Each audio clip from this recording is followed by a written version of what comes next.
So I've been to the Cincinnati Symphony, but other than that, I've got a lot to learn. Yes, yes, you do. Archbishop Robert Casey was living his life as the auxiliary bishop of Chicago, a city where he was born and raised, when he got a phone call from the Pope's U.S. representative. So he called me at 11 o'clock on a Sunday and said, Bishop Casey, the Pope would like to appoint you Archbishop of Cincinnati.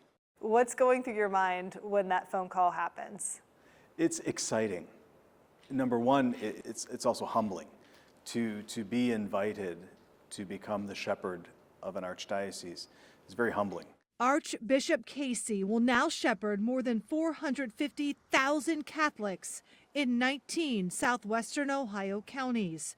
He'll lead a diocese that's seeing massive changes with the closing of churches and the shuffling of priests in the Beacons of Light reorganization.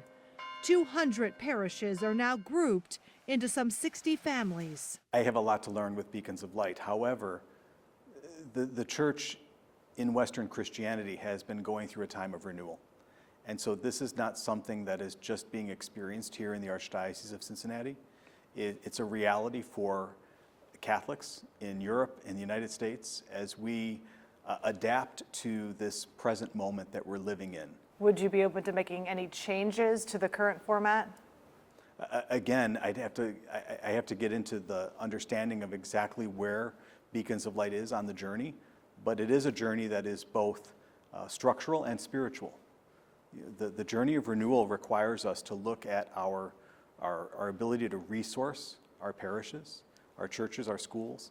How do we want to structure ourselves so that we can best live out the gospel that's been entrusted to us? What are your plans? What are your first steps as the Archbishop of Cincinnati? First steps are always about getting to know one another. The Archdiocese of Cincinnati, it was interesting when the announcement came, a number of people said, we've been praying for you without knowing you. Well, now it's a chance to get to know me. And it's a chance for me to get to know all of the people of the Archdiocese. So the first steps really are about conversations, time to just get to know each other, understand how we're doing, what's the state of our hearts and our minds in these days, and how can we best accompany one another on the path of discipleship. Thanks for checking out the Local 12 YouTube channel. Click the links and tap subscribe to get notified anytime we post.